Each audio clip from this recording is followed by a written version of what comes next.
Hi guys, welcome to Brass Bootcamp. In today's video, I'm going to be going through the grade 4 pieces from The Great Winners book by Peter Lawrence. First up, we've got 633 Squadron. It's a great piece, this, all about World War II and the Battle of Britain. Imagine Spitfires flying through the clouds, firing the machine guns. This is what this piece is all about. So if you just spend a second to look through this piece and try and spot some patterns and think about the theory side of it for a second, it will make practicing it so much easier. Let's talk about the time signature to start off with.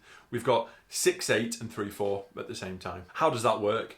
If you think about 6-8, that's got 6 quavers in each bar. They are split up into groups of 3, so you've got 1, 2, 3, 4, 5, 6. So 6 quavers. If you think about 3-4, how many quavers has that got per bar? That's got 6 as well, but that's got 1, 2, 3, 4, 5, 6. 3-4 has got 3 groups of 2, and 6-8 has got 2 groups of 3. So they've still got 6 quavers in each bar, no matter what time signature you're in. So what happens in this piece? It alternates, for the most part, between the two time signatures. So you've got 1 under, 2 under, 1, 2, 3. 1 under, 2 under, 1, 2, 3. 1 under, 2 under, 1, 2, 3. For the most part, it's quite obvious which pattern it is. If you have a look at the first bar, you can clearly see there's 2 groups of 3. Really easy. In the second bar, you can see it's 3-4 because it's got a crotchet followed by a minim. Nice and easy in 3-4.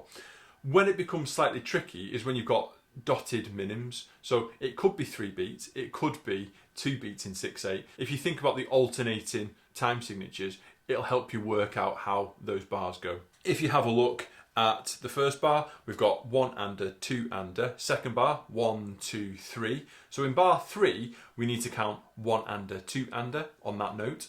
And then in the next bar, we've got another 3-4 bar. So we play on beat 1 and we rest on beats 2 and 3. So it keeps alternating between. That pattern happens all the way through the first 4 lines. So that's the first thing. Work out our time signature and work out our rhythm. The next thing, we can spot some other patterns in this piece. The first 2 lines are exactly the same as the third and fourth line. However, it's just 1 note higher. So the rhythm is exactly the same. The tune is exactly the same. It's just 1 note higher. So all the notes have changed. But essentially, musically, it's exactly the same. Similar thing can be said between the line of bar 33 and the line of bar 41.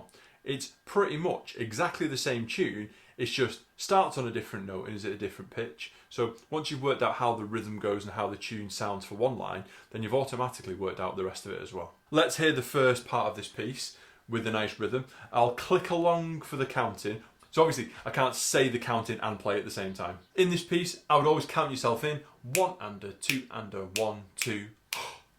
So breathe on beat number 3 of the 3-4 bar. So 1 under, 2 under, 1, 2.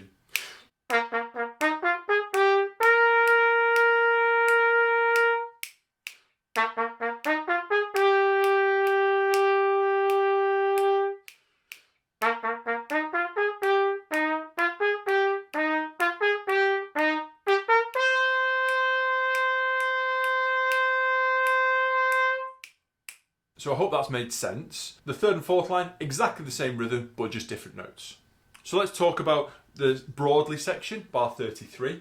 So in this bit, the whole of the line, we're now a 6-8 time signature. So we're thinking 1 under, 2 under, 1 under, 2 under. Another little top tip for this line is your second valve stays down for every single note. That'll really help you out for your G sharps. It'll stop you playing G sharp on open because you've got to keep that second valve down. So G sharps on 2 and 3. And F sharps, second valve anyway, on low Bs as well. So if I play that bar 33, nice and broadly.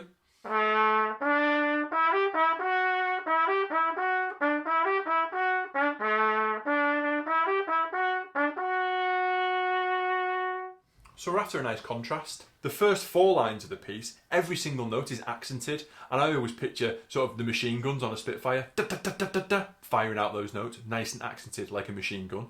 Then when we get to our broadly section in bar 33, soaring through the clouds, the battle's finished, we've won, we're soaring through the clouds, and it's much more smooth and sort of tranquil sounding. Okay, so carrying on that smooth, tranquil feel, bar 41, it's the same tune as bar 33, but instead of starting on low B, we're starting on E flat. Have a look through the line, work out what all your flats are. So you've got E flat and A flat, both on 2 and 3, and then you've got your B flat, first valve, and then high D flat is 1 and 2 as well.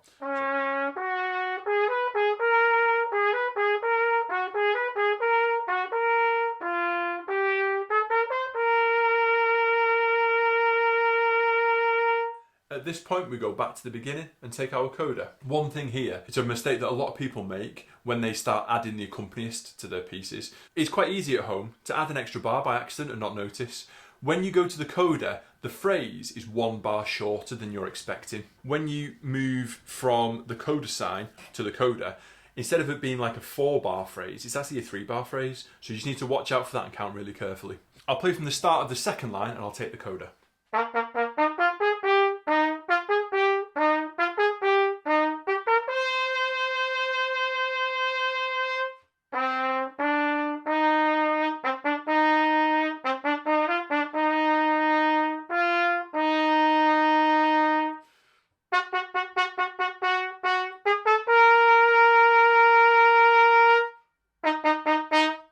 So making sure you're counting really accurately into that coda, and then make sure the last 3 notes, super proud, accented, and really triumphant ending to this piece. Next one on grade 4 is Frenesi. It's quite a groovy little jazzy piece, this one. If you have a look at other videos on YouTube, you can hear some like really cool sort of Latin American style versions of this piece. So you've got to think quite light and in a jazz style. This piece as well, it's quite tricky in one way, but it's really easy in another way. What's difficult about it? It's high, and it's long, and it's tiring. So it's quite a hard one for your lips, but it's really good to strengthen your lips as well. You might not like it to start with, but practicing this piece will strengthen your embouchure, and that's a really good thing for moving through to the more difficult pieces in the later grades. That's the difficult bit. The easy bit is the valves. Pretty much for the whole piece, it's either first valve or no valves. So basically, you're just wiggling your first valve up and down and you end up playing the piece. So if you watch my fingers as I play the beginning bit, it's mainly only first valve or open. There's a few A's in there, but every other note is first and open. So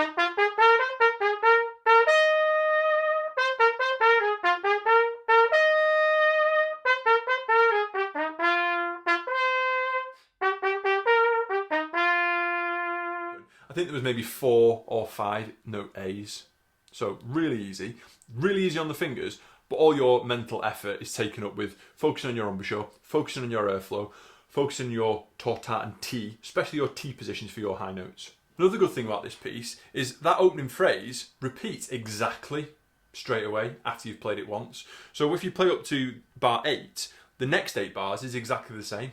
So that's half the practice you need to do. You just play the same thing twice, nice and easy. Just one more note on this piece before I carry on, is the first bar, it doesn't quite add up to 4 beats.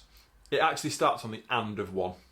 So when you're counting yourself in for this piece, if you're thinking 1, 2, 3, 4, and 2, and 3, and 4, and. So you're starting on the and of 1. So jump into bar 17. This bit, very similar, loads of quavers, watch out for your F sharps, nice and easy.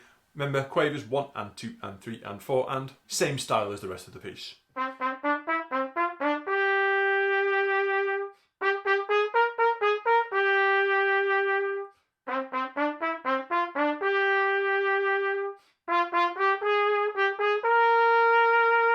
In that section, all of the phrases again start on the and of 1, and 2 and 3 and 4 and 1. And 2 and 3 and 4 and 1. That's pretty much the whole piece. If you have a look at bar 25, that's an exact repeat from the beginning as well. The place where it changes is bar 31. So I'll play from bar 31 and then I'll take the second time bar and finish the piece off.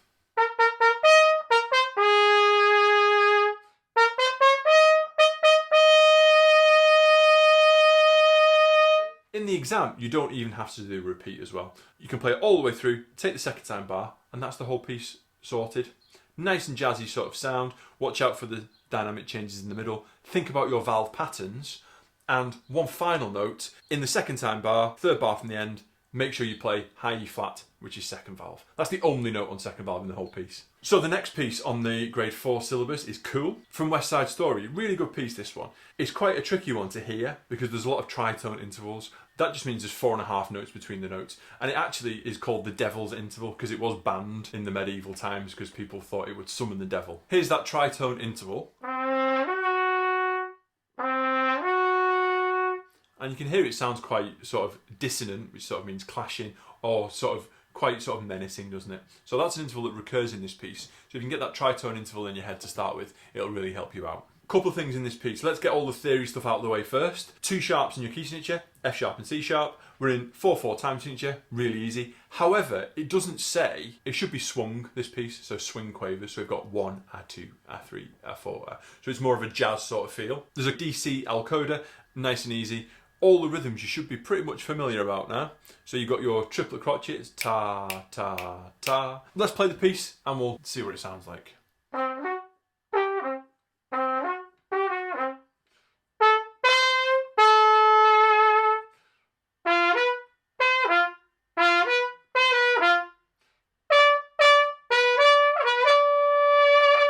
So that's the first phrase, nice and jazzy. And watch out for your C sharps and G sharps. It's all about those tritone intervals. So the next little section, let's have a listen to that one.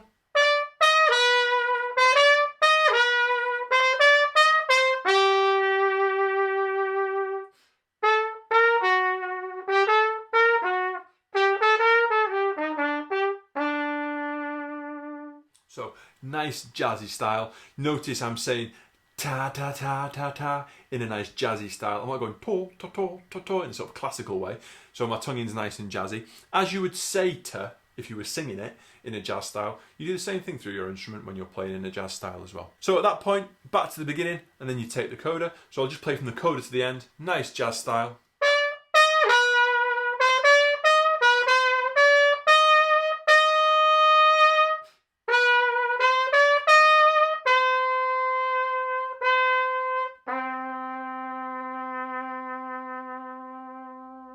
So there's not really much to this piece, as long as you're getting your pitching right and you know the fingering for all your sharps and flats. The hard thing about this piece is just counting all of these long notes. You've got lots of ties over, so making sure you know exactly where you are in each bar. And if you need to write the counting above the notes, so you know where your notes fit, if you land on beat 3, or you land on the and of 2, or you land on the first beat of the bar. If you know where your notes all land and you're counting correctly, then fitting them into the right place in the bar will make this piece nice and easy. Just as an example, the last 4 bars, you've got 1, 2, A3, 4, 1, 2, A3, 4, A1, 2, 3, 4. So you very rarely move on the beat. You're always moving on that nice jazzy A counting. So 1, A2, A3, A4, A. Last 4 bars, you play on 1, then you play on the A of 2, then you hold all the way through, and then you move on the A of 2 again, and then you move on the A of 4. So 1, 2, A3, 4, 1, 2, A3, 4, A1, 2, 3, 4, 1, 2, 3, 4, stop, and make sure you count that tie on the low D for that full length of time. So there's one more piece, which is not on the trumpet grade 4 syllabus, but it does appear on a lot of the other brass instrument syllabuses, and that is somewhere. I really like this piece. And it's a really nice one to practice, even if you're playing grade 4 trumpet. You can't play it for the exam, but it's a great piece to practice to work on your smooth playing. Theory stuff, let's get that out of the way first again. We're in 3 flats, so B, E and A flat. This is quite a nice little pattern on the trumpet because everything that was on 1 and 2 has switched to 2 and 3, so E flat and A flats are on 2 and 3, B flat's on first valve. Going down to the 3rd line, you've got D flats, high D flat, which is 1 and 2, and then G flat, which is 2nd valve, exactly the same as F sharp. From bar 19, loads of flats, so I'll just whiz through those. High E flat, 2nd valve, high D flat is 1 and 2. Bar 21, C flat is the same as B, 2nd valve, then B flat, then A flat is 2 and 3, B flat again, C flat again, 2nd valve, then D flat 1 and 2, and G flat, 2nd valve. The last 2 lines, same as the beginning, nice and easy. So you're thinking about smooth and nice. It goes quite loud later on, but it's still got to be nice. No harsh sounds, big rounded sounds, nothing harsh. Also, there's some quite big intervals. The very first 2 notes, B flat to A flat, really big interval. So just make sure you're moving your tongue position nice, get those notes. One last note is dotted crotchets, 1, 2, and 3, 4. Hold them on for 2, move on.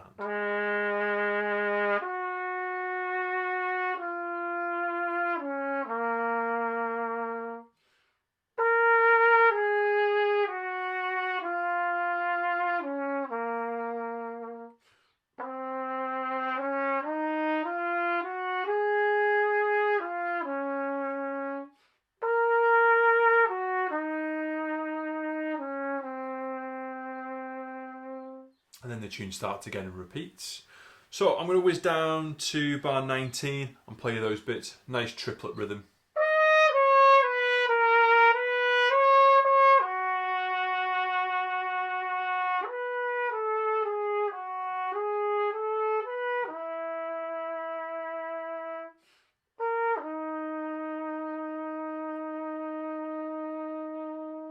And then from bar 25, it's exactly the same tune as the beginning again.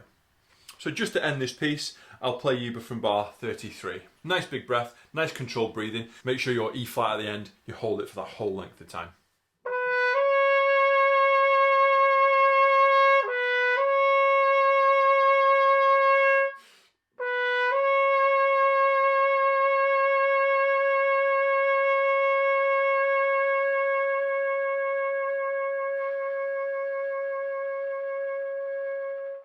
So the last note, it is sort of 3.5 beats and then 4 and then 4 and then a pause. So that's a really nice controlled bit of breathing. The diminuendo really does help to extend the length of that note. So I hope you've got some top tips from all these grade 4 pieces. Nice contrasts, nice rhythm, consistency, nice clear sounds. The style of these pieces is becoming more and more important, isn't it? Again, think about how you're playing these notes as well as what notes you're actually playing. So I hope you've enjoyed the video and I'll see you soon.